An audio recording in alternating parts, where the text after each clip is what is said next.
Shalom, shalom bien-aimés.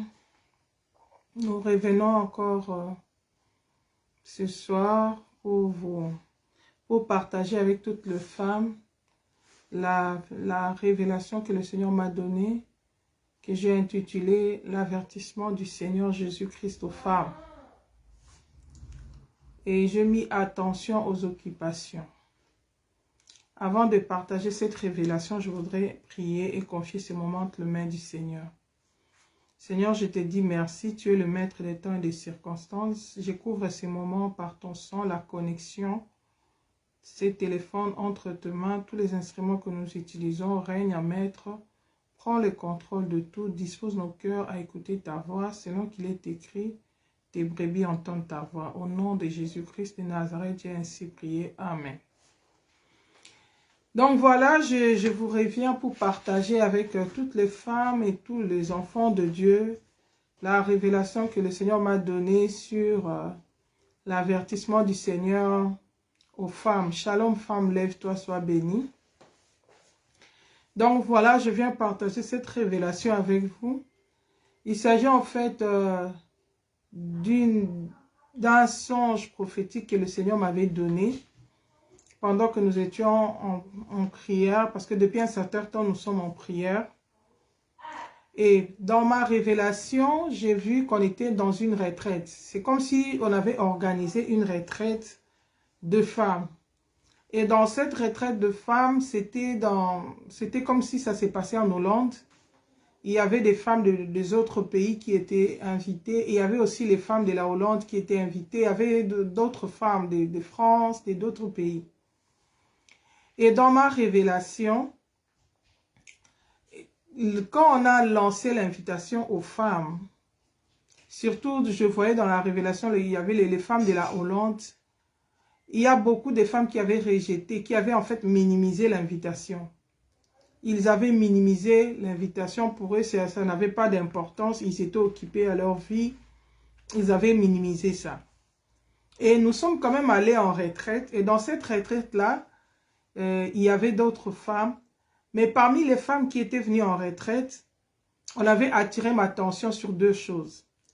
Premièrement, il y avait une femme qui était hypocrite. En fait, c'était un agent de l'ennemi qui s'est comporté comme un enfant de Dieu, comme un chrétien. Et c'est quelqu'un qui opère dans les églises, dans la sorcellerie. Il opère de manière à dépouiller les hommes de Dieu de la puissance.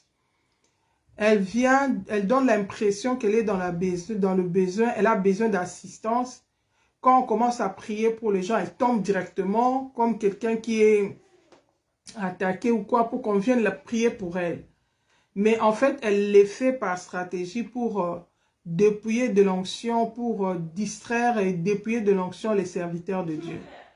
Et moi, dans la révélation, je connaissais l'identité de cette femme. Je l'ai vu aussi dans la retraite. Et en outre, il y avait encore une autre femme, c'est une servante de Dieu que je connais personnellement, que Dieu a appelée, qui a beaucoup de talent. Mais cette servante de Dieu, dans ma révélation, elle était occupée à son ménage. Et alors, comme l'heure de la retraite avait commencé, elle avait un bébé dans ma révélation et elle a pris son bébé, elle a donné à une femme avec qui on était dans la retraite. Elle a dit, garde pour moi mon bébé et moi, je vais d'abord m'occuper de mon ménage. Quand j'aurai fini, je vais vous rejoindre. Donc nous, on a commencé la prière, elle s'occupait de son ménage. Et nous étions en prière. Tout d'un coup, qu'est-ce que nous avons remarqué? Le roi est descendu dans cette retraite-là. Shalom, sœur Christelle. Le roi est descendu dans cette retraite. C'était étonnant que le roi vienne dans cette retraite-là. Et il était descendu avec sa royauté. Tout le monde était étonné. Nous tous, on était surpris. On ne s'entendait pas que le roi pouvait descendre dans cette retraite. Et la venue du roi, c'était comme si ça avait secoué le monde. Ça avait secoué. Les gens de l'extérieur, ils ont appris qu'il y a un roi il y a le roi, c'était le roi qui est descendu dans cette retraite. Et maintenant, les femmes qui étaient dehors, qui avaient minimisé la retraite, pensant qu'il y a leurs histoires là, ont accouru. Le roi est arrivé là-bas. C'est une audience, c'est une occasion à ne pas manquer. Quand on rencontre le roi, on peut l'expliquer tous ses problèmes. Et ce roi-là, quand il était descendu, il avait amené la guérison, il guérissait les malades, il donnait des solutions aux problèmes des gens qui étaient là.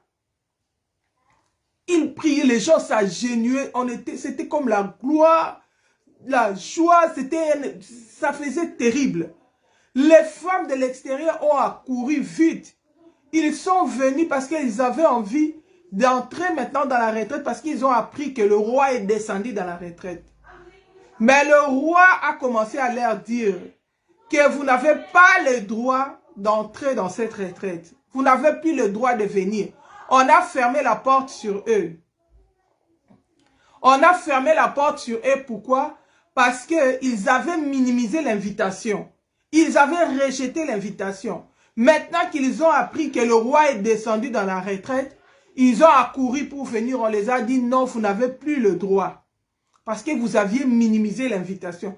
Bien aimé, c'était terrible.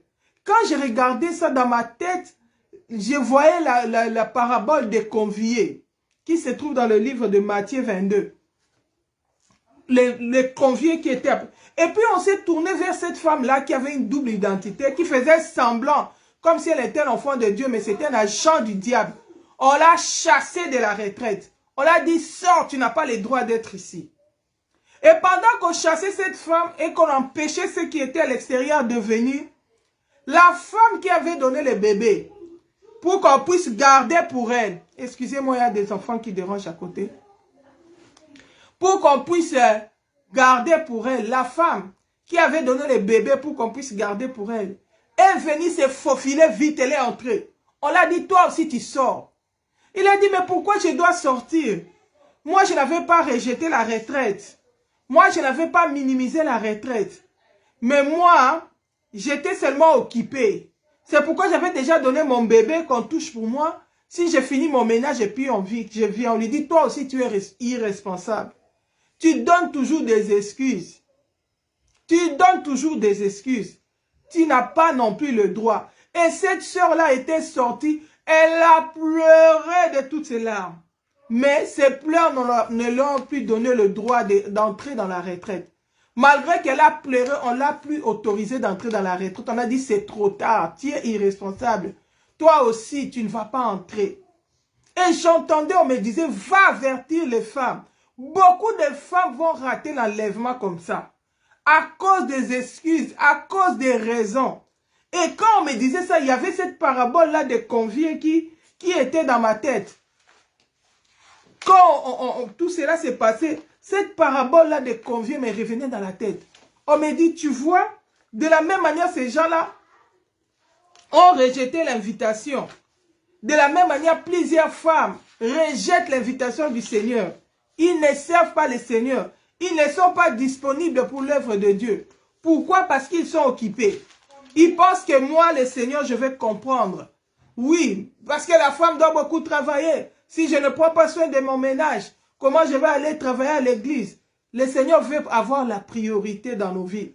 Que nos ménages, que nos occupations soient réglées en priorisant l'œuvre de Dieu.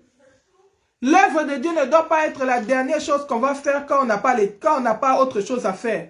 Quand on n'est pas occupé. Tu as pris ton temps pour faire toutes tes affaires, tes occupations. C'est quand tu as tout fait là, maintenant tu viens. Bon, maintenant je vais prier. Maintenant je vais lire la Bible. Maintenant je vais faire l'œuvre de Dieu. Et quand tu commences à prier, tu dors. Quand tu commences à prier, à lire la Bible, tu dors. Le Seigneur ne veut pas comme ça. Il me dit, va avertir les femmes. C'est vrai que nous les femmes, on donne des raisons. Je travaille beaucoup. Moi-même, je suis une mère de 5 enfants. Et parmi les tâches ménagères dans la maison, c'est moi qui est le plus occupé que mon mari. Mon mari, il est pasteur, il a l'œuvre de Dieu. Il fait aussi ses tâches en tant que père. Mais dans la maison, la personne qui est la plus occupée avec les tâches domestiques, c'est moi. Mais le Seigneur veut garder la priorité. Il veut que nous puissions d'abord prioriser son œuvre. Tous nos autres rendez-vous, que nous puissions les régler en priorisant l'œuvre de Dieu. En tout cas, je vais lire ces passages-là de Matthieu 22 qui me venaient en tête pendant que je voyais cette révélation-là. La Bible appelle ça, dans ma version, on appelle ça parabole de noces. C'est Matthieu 22. La Bible dit, le royaume des cieux est semblable à un roi qui fit des noces pour son fils. Il envoya ses serviteurs appeler ceux qui étaient invités aux noces. Mais ils ne voulurent pas venir. Il envoya encore d'autres serviteurs en disant, dites aux conviés, voici j'ai préparé mon festin. Mes bœufs et mes bêtes grasses sont tués. Tout est prêt, venez aux noces. Mais sans s'en inquiéter de l'invitation, ils s'en allèrent, celui-ci à son champ, celui-là à son trafic, et les autres se saisirent des serviteurs, les outrageurs et les tueurs. Bien aimé, c'était comme ça dans mon songe. Il y en a qui outrageaient, qui minimisaient. Ah, leurs histoires là, nous on n'a pas le temps. On est occupés à nos... Ils étaient désintéressés. Ils rejetaient l'invitation. Mais j'ai été surpris quand ils ont appris que le roi est descendu dans la retraite. Les femmes ont accouru. Ils avaient envie de venir entrer. On a dit c'est trop tard. Bien aimé, l'enlèvement, ça sera seulement comme ça. Les jours que Jésus viendra, on ne saura pas. La Bible dit, errez ces serviteurs que le maître va trouver fidèles, en train de les servir. Bien aimé, ne rejette pas l'invitation de Dieu. Ne néglige pas l'œuvre de Dieu. Sous prétexte que tu es occupé. C'est une des stratégies de l'ennemi qui n'a pas commencé aujourd'hui. Déjà, la Bible nous montre l'exemple des enfants d'Israël quand ils étaient en Égypte. Quand le Seigneur avait envoyé Moïse pour les faire sortir d'Égypte. La Bible dit que quand Moïse les a annoncé qu'ils allaient sortir, Pharaon les avait accablés des travaux. D'habitude, ils fabriquaient des briques, on leur donnait des pailles. Ils avaient le temps d'aller aussi dans la réunion écouter Moïse prier. Mais quand Pharaon a appris qu'ils avaient envie de sortir de l'Égypte pour aller à Canaan, bien aimé, Canaan qui est l'image du ciel, l'Égypte qui est l'image du monde. De la même manière, nous aussi, nous attendons le retour de Christ. Nous allons partir dans notre Canaan qui est céleste. Le diable a multiplié, Pharaon a multiplié les occupations. Il a donné l'ordre qu'on ne puisse plus leur donner la paille. Il dit c'est parce qu'ils ont le temps. C'est pourquoi ils écoutent Moïse. Bien aimé, le diable sait que nous avons un temps limité par jour. Il n'y a que 24 heures. Il va tout faire pour que tu sois trop occupé. Tu travailles, on dit qu'aujourd'hui, le salaire d'une personne, ça ne suffit pas. Il faut que les deux partenaires travaillent.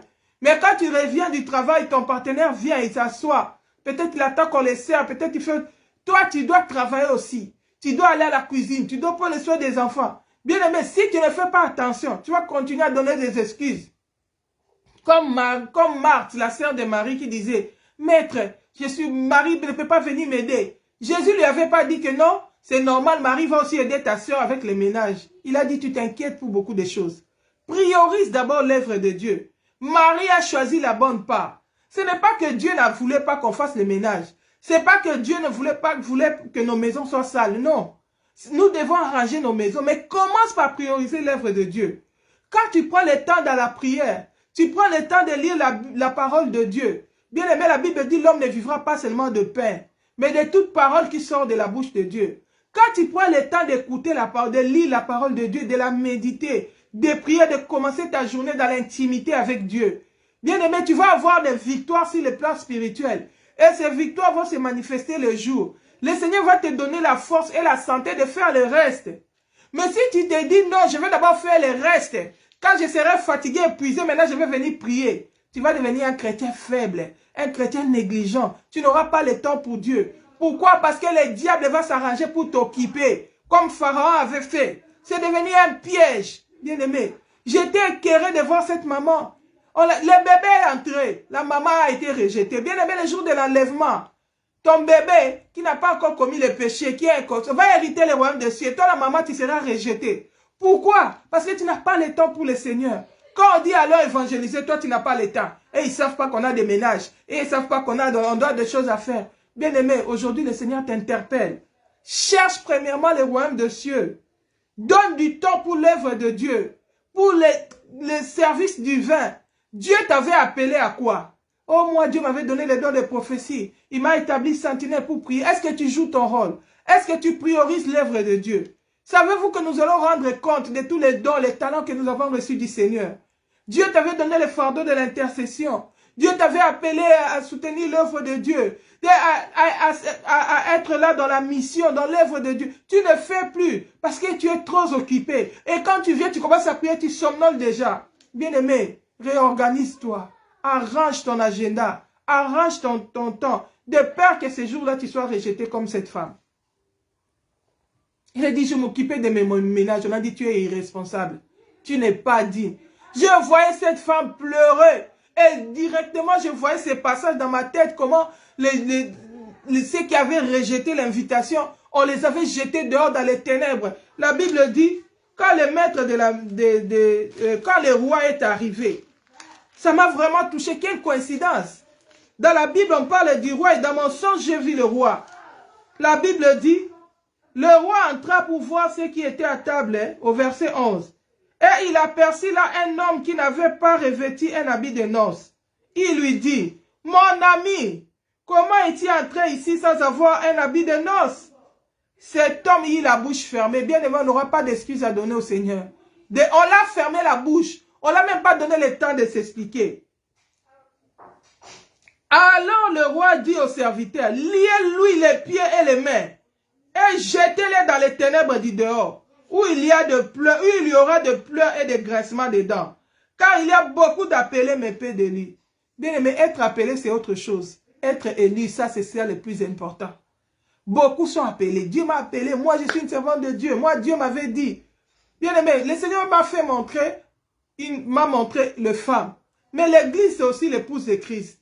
Ça peut aussi être les hommes qui sont trop occupés par des travaux, par des jobs, par des travails, par des occupations. Il dit qu'il doit gagner son pain. La vie, c'est devenu dur. Il doit beaucoup travailler. Il doit prendre beaucoup de temps. Bien aimé, si tu minimises l'œuvre de Dieu, ça sera trop tard pour toi. Ces jours-là, tu vas pleurer. La Bible dit, on l'a jeté dehors. Où il y a les graissements dedans. Où il y a les ténèbres. Bien aimé, les ténèbres, c'est l'enfer. Là où il y aura des graissements dedans et des pleurs, c'est l'enfer. Bien aimé, à quoi ça sert de gagner tout le monde et de perdre son âme? Oh, le Seigneur nous interpelle. Si tu attends ma voix, écoute l'avertissement du Seigneur. Attention aux occupations. Priorise l'œuvre de Dieu. Priorise ta relation avec Dieu. Que tes occupations viennent en second lieu. Que le Seigneur continue à prendre sa première place. Voilà, moi j'ai fait ma part. Que le sang des personnes ne retombe sur mes mains. Parce que moi j'ai donné l'avertissement du Seigneur. Que le Saint-Esprit nous puisse nous aider à revenir à notre premier amour. À redonner au Seigneur sa première place. Pour que ces jours-là, nous ne soyons pas surpris. Shalom, shalom. Maranatha, Jésus revient. Bye bye.